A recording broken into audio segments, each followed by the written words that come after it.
Eh bien, après avoir vécu un confinement, un déconfinement, un reconfinement V2, voici que nous allons vivre un redéconfinement version 2.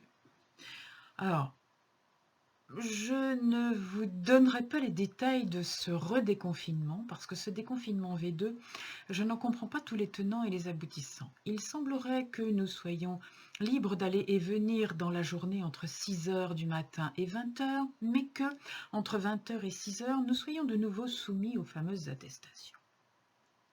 Il semblerait également que de nombreux lieux de rencontres où la densité de population pourrait être importante ne vont pas rouvrir.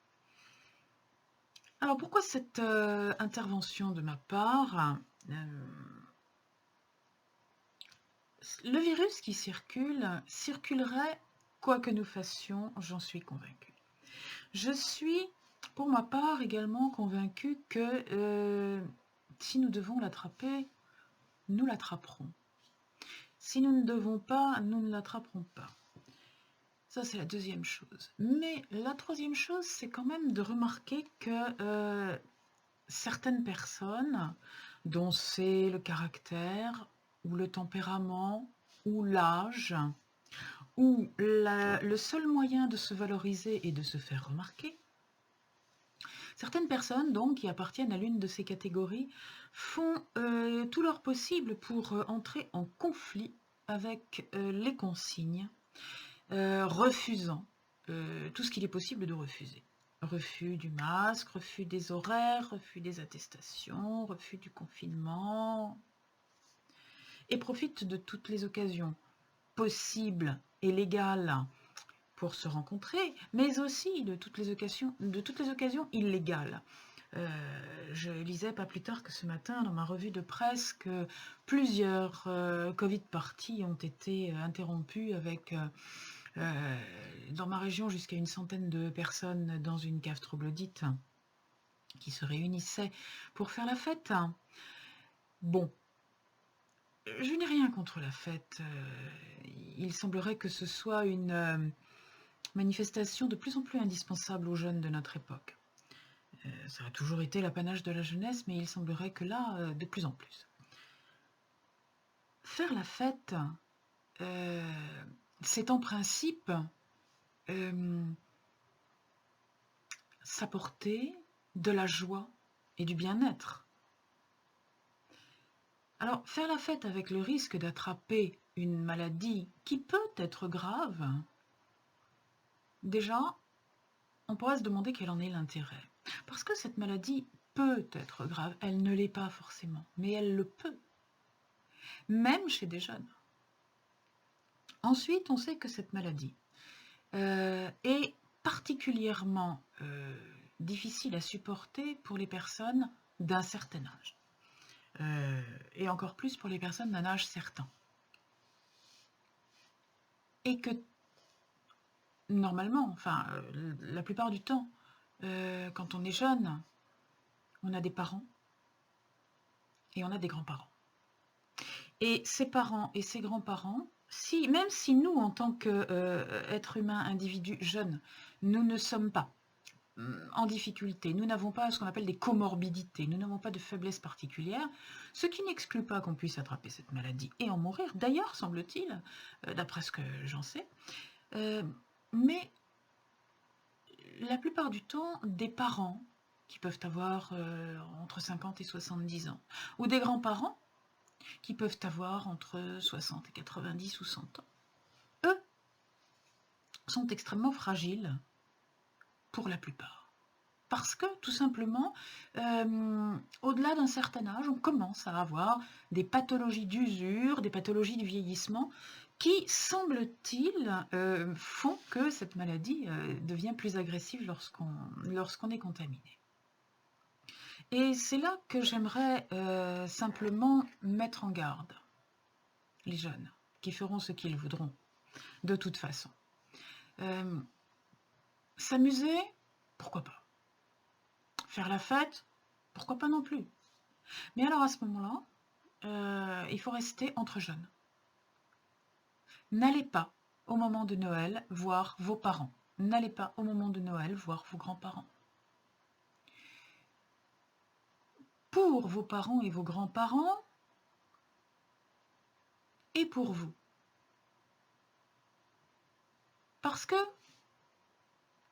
vous n'en avez peut-être pas encore vécu l'expérience, mais lorsqu'on perd un proche, même quand on n'a pas de raison de se sentir coupable de quoi que ce soit, il y a toujours un petit fond de culpabilité le temps du deuil. Qu'est-ce que j'aurais pu faire pour éviter ça? Qu'est-ce que j'ai raté? Ça se passe comme ça. Mais si vous êtes responsable de la contamination de ce proche qui va décéder, non seulement vous allez perdre ce parent ou ce grand-parent, ce qui va certainement vous faire beaucoup de peine, mais en plus de ça, vous risquez d'être hanté pendant assez longtemps par cette culpabilité. Même si, je le rappelle, et je le redis, les choses sont ce qu'elles doivent être. Néanmoins, vous risquez de traîner fortement cette culpabilité, à titre personnel, voire d'être considéré comme coupable par d'autres personnes de l'environnement, ce qui peut être lourd à gérer. Voilà ce que je voulais partager avec vous, pour l'avoir vécu avec des proches décédés, et savoir que dans ce cas-là, la recherche d'un coupable est inévitable. Juste une petite chose à méditer avant d'aller attraper n'importe quel virus, que ce soit le coronavirus ou que ce soit n'importe quel autre virus. Personnellement, lorsque j'ai eu des proches hospitalisés dans un état sérieux, je m'interdisais toute visite si je n'étais pas parfaitement en bonne santé. Un simple rhume, je n'allais pas dans un service de réanimation avec mon rhume. Quelquefois, certaines personnes n'ont pas compris pourquoi je ne rendais pas visite à telle ou telle personne proche hospitalisée. On ne rend pas visite à un proche hospitalisé et dont le pronostic vital est engagé lorsqu'on est porteur d'une maladie quelle qu'elle soit. Parce que on le met en danger. Encore plus.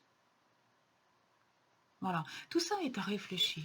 Je ne vous dis pas que vous allez, en sortant, attraper cette maladie ou une autre. Je ne vous dis pas que vous allez la transmettre à vos parents ou à vos grands-parents. Je vous dis simplement que c'est une possibilité et que cette possibilité, il vous faut l'envisager. Et si vous êtes prêt à l'assumer, d'accord. Si vous n'êtes pas prêt à l'assumer, respectez les mesures de sécurité que l'on vous conseille. Respectez quelques jours d'isolement avant d'aller retrouver votre famille. Respectez les gestes barrières, les mains, pourquoi pas le masque, je ne sais pas. Respectez un peu de distance, évitez de parler fort à table. Je vous redonne quand même les indications que j'ai déjà données ailleurs, mais je les redonne. Les soirs de réveillon ou les jours de repas, évitez de parler fort et de pulvériser d'éventuelles contaminations dans les assiettes de la personne en face. Évitez de brasser de l'air, de brasser du microbe dans l'air. Aérez. Ne chauffez pas la pièce à 25 degrés, chauffez-la moins, mettez-vous en pullover, tant pis pour les robes du soir ce Noël, mais aérez. Allez faire, pourquoi pas, une petite promenade ou deux dans la journée. Les fumeurs savent très bien faire ça, ils savent très bien sortir plusieurs fois par repas pour aller s'aérer. Eh bien, pourquoi est-ce que les non-fumeurs ne le feraient pas? Allez s'aérer un petit peu les bronches à l'extérieur, puis rentrer après et refermer la porte. Toutes ces choses peuvent tout simplement rendre la vie plus facile. Ça n'est pas être pessimiste, c'est être prévoyant. Je souhaite de très très belles fêtes de Noël. Prudence avec ce déconfinement V2. N'allez pas vous tasser à droite à gauche. C'est déjà assez difficile comme ça pour tout le monde.